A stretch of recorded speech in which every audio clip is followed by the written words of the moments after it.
सीवान में बिजली विभाग के कर्मियों ने बिजली विभाग के खिलाफ अपनी विभिन्न मांगों को लेकर विरोध प्रदर्शन किया है। बता दें कि मात्र 8800 रुपए की वेतन में बिजली विभाग के कर्मी 24 घंटे और 7 दिन अपनी जान जोखिम में डालकर बिजली सप्लाई सुनिश्चित कर रहे हैं। कई बार इन कर्मियों की जान चली जाती है, बावजूद इसके कई सालों से उनकी वेतन में कोई वृद्धि नहीं की गई है और न ही इन्हें कोई बीमा या सुरक्षा उपकरण दिए गए। बावजूद किसी सहूलियत के ये लगातार लोगों को बिजली सप्लाई सुनिश्चित करने में जुटे हुए थे। काम के दबाव और पैसों की तंगी से परेशान बिजली विभाग के कर्मी अब अपने ही विभाग के खिलाफ आंदोलन करने के लिए एकजुट हो रहे हैं। विशेष रूप से उनकी मांग है कि उन्हें सरकारी कर्मी का दर्जा दिया जाए और उनके वेतन को 8800 रुपए से बढ़ाकर 30,000 रुपए किया जाए। इसके साथ ही रिटायरमेंट और पेंशन का भी लाभ उन्हें दिया जाए। रूप में कार्य करते हैं, 10 वर्षों से बिजली का काम कर रहे हैं लोग। सारे विभाग में आउटसोर्सिंग की बहाली जो हुई है उस सब का वेतन वृद्धि डबल हो गया और हम लोग को 8800 रुपया मात्र मिलता है। इससे बाल बच्चों को पढ़ाना और लिखाना खान पान करना बहुत कठिन काम है। हम लोग भी सरकार से गुहार लगा रहे हैं कि हम लोग का वेतन वृद्धि करें और जो हम लोग का पेमेंट मिलता है सर एजेंसी के द्वारा, उसको सर विभाग के द्वारा पेमेंट मिलना चाहिए।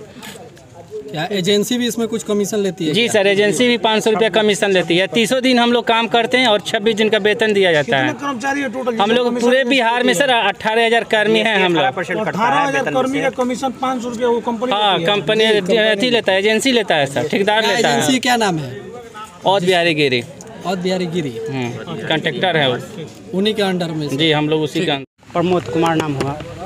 आज किस लिए प्रदर्शन कर रहे हैं आप? हम लोग का मांग है, 10 वर्षों से पिछले काम कर रहे हैं हम लोग, पिछले 10 वर्षों से, और हम लोग का वेतन वृद्धि नहीं हो पा रहा है और 25 दिन ड्यूटी करने के 26 दिन उसका मिलता है। 26 दिन का ये ड्यूटी लिया जाता है 30 दिन।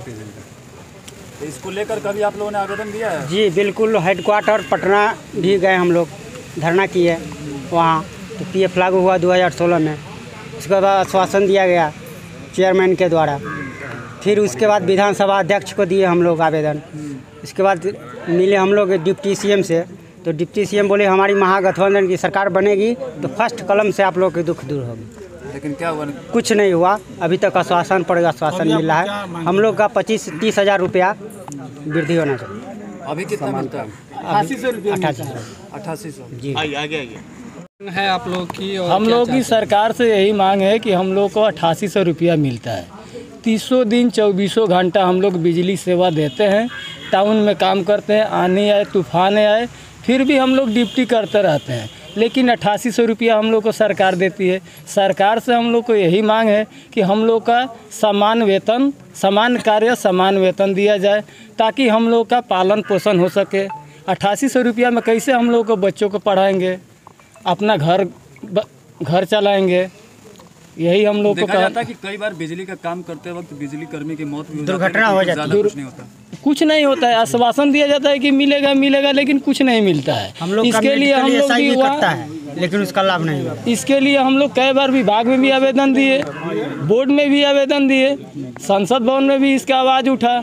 ऊर्जा मंत्री एक बार बोले थे कि होगा होगा, होते होते मार्च 2023 में भी आवाज़ उठा था, फिर भी नहीं हुआ। तो हम करने के दौरान कितना सुरक्षित महसूस करते हैं अपने आप को? हम लोग तो काम करने के दौरान 1% भी सुरक्षित महसूस नहीं करते हैं, क्योंकि कब लाइन आ जाए, कब हम पोल से नीचे आ जाए, इसका तो कोई उम्मीद ही नहीं है। हम लोग पोल पर 32 फीट ऊपर चढ़ के काम करते हैं, कब हम लोग नीचे आ जाएंगे कोई इसका उम्मीद नहीं है। किसी तरह का हेमलेट नहीं दिया जाता है, ना किसी तरह का सेफ्टी नहीं है, कुछ सेफ्टी नहीं है। ऐसे चढ़िए पोल पर उतरिए। क्या किसी प्रकार का बीमा दे रही है कंपनी या आप लोग को सरकार? हम लोग को कुछ बीमा, कोई बीमा नहीं है। अब आगे क्या कुछ हम लोग को सरकार से यही मांग है कि पूरे बिहार में हम लोग 18,000 मानव बल हैं। हम लोग को देखिए, जैसे सरकार बना, तेजस्वी जी बोले थे कि सरकार बनेगी तो सबका रेगुलर किया जाएगा, जितने भी संविदा कर्मी हैं सबको रेगुलर किया जाएगा, लेकिन कहाँ रेगुलर हुआ? हम लोग वैसे ही के वैसे ही पड़े रह गए। मांग पूरी नहीं होती तो काम बाधित भी आप लोग करेंगे क्या? सरकार से हम लोग मांग करेंगे ना, मांग पूरी नहीं होगी तो हम लोग आगे की रणनीति दूसरा कुछ करेंगे। लेकिन काम बाधित नहीं करेंगे, काम को चालू रखेंगे। काम बाधित करने से समस्या का समाधान नहीं होता है। सरकार से हम लोग गुहार लगाते रहते हैं ताकि हम लोग को कोई ना कोई सरकार में इलेक्शन आ रही है, हम लोग बहिष्कार करेंगे। हिंसा